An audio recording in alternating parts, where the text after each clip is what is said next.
জেনে রেখো ভাই, সবুজ সঙ্গ পুষ্প, একটু জোরে করতালি হবে।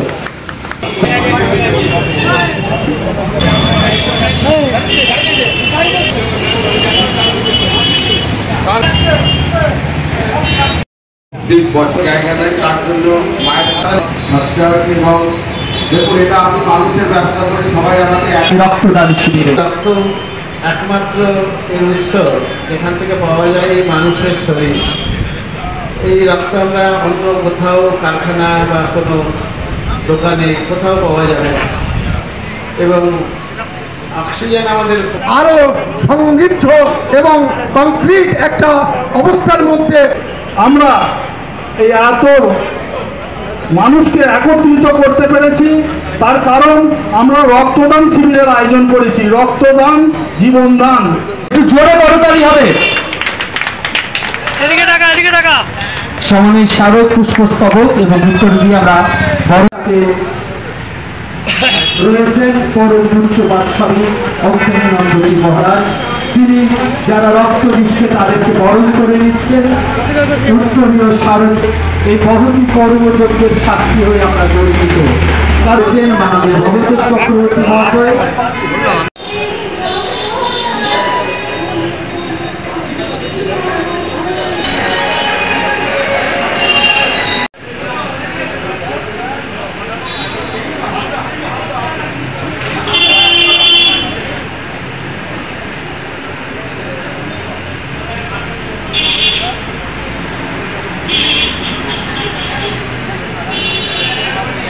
সুকান্ত দাস মহাশয়, আমরা গর্বিত, আমরা আনন্দ যে বর্তমানের অন্যতম যে ক্লাবগুলো, ক্লাব তো শুধু পুজো করে না, ক্লাবের সঙ্গে তাদের কিছু দায়বদ্ধতা থাকে, সামাজিক কাজকর্ম।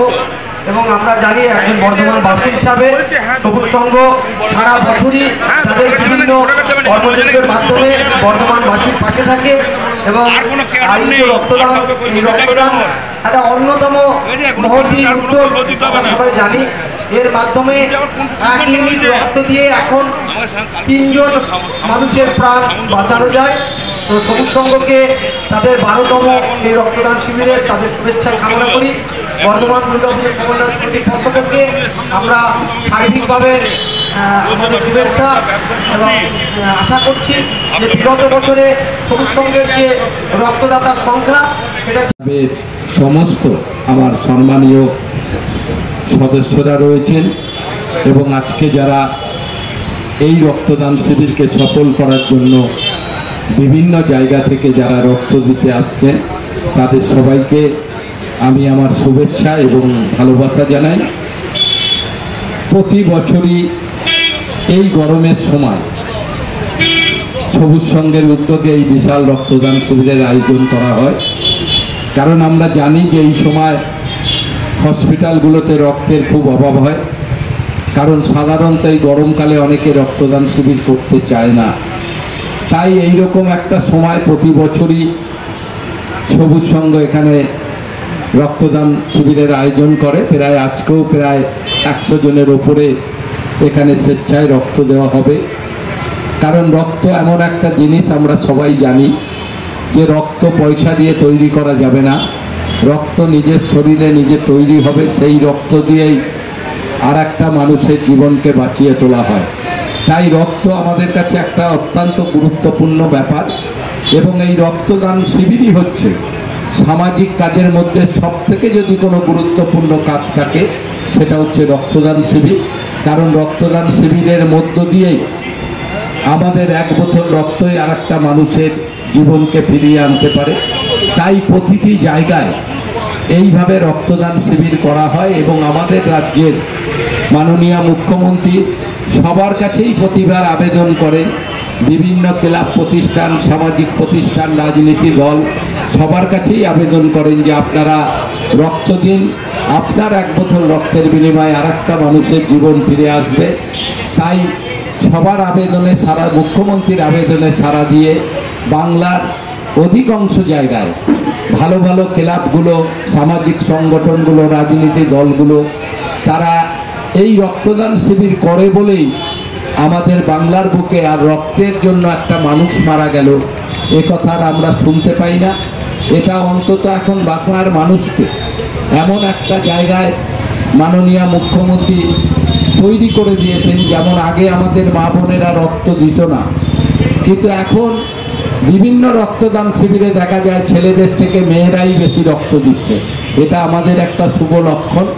আমরা চাই এইভাবে মানুষের পাশে থেকে সারা বছর এইভাবে ক্লাবগুলো বিভিন্ন সামাজিক কাজের মধ্য দিয়ে তাদের আরও বড় জায়গায় প্রতিষ্ঠিত করুক।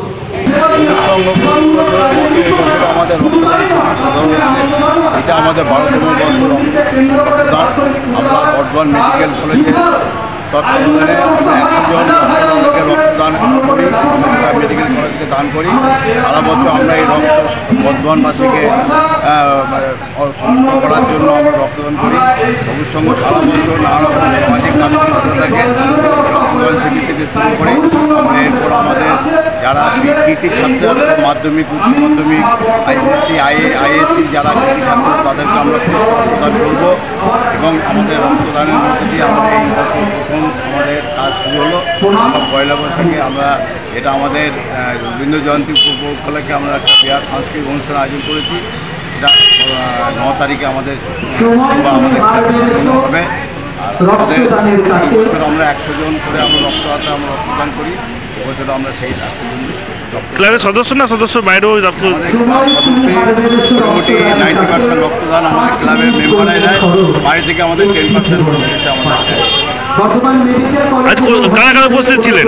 আমাদের এখানে উপস্থিত আমাদের রামকৃষ্ণ মিশনের মহারাজ মহারাজ ছিলেন এবং আমাদের খোকন দাস থাকবেন, অরুণগড়ের কাউন্সিলর চক্রবর্তী, চন্দ্র দাস, চেয়ারম্যান সরকার উনি চেন্নাই গেছেন, উনি ফিরে আর আমার পরিচয়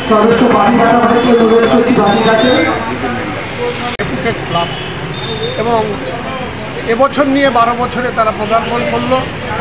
এই ভাবনাটা হচ্ছে আমাদের দেশের যে সুপারম্যান যেটি নেতাজি সুভাষচন্দ্র বোস, তার সেই উক্তির কথা আমার এখানে আসলেই মনে পড়ে, আমি তোমার ফ্রিডম রাইট দেব, তুমি আমাকে ব্লাড দাও।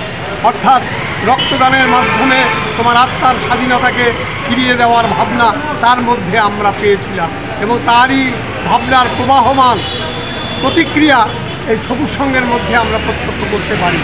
এবং সবুজ সংঘ বিভিন্ন দিক দিয়ে আমাদের এই সমাজে একটা রেপুটেড ক্লাব, শুধু ক্লাব নয়, এখানকার প্রতিটি সদস্য যারা আছেন তারা মনের দিক দিয়ে অনেক উন্নত এবং তারা আগামী দিনে যাতে আরও বড় ধরনের এই ধরনের ওয়ার্কশপ করতে পারে, আমি এই ধরনের আশা তাদের উপরে রাখি। কারণ আমি একজন পাবলিক রিপ্রেজেন্টেটিভ, আমি সমাজের উপকারের স্বার্থে এবং তারা যে কতটা অ্যাক্টিভ ভূমিকা নেয় আমি তাহা প্রত্যক্ষ করি।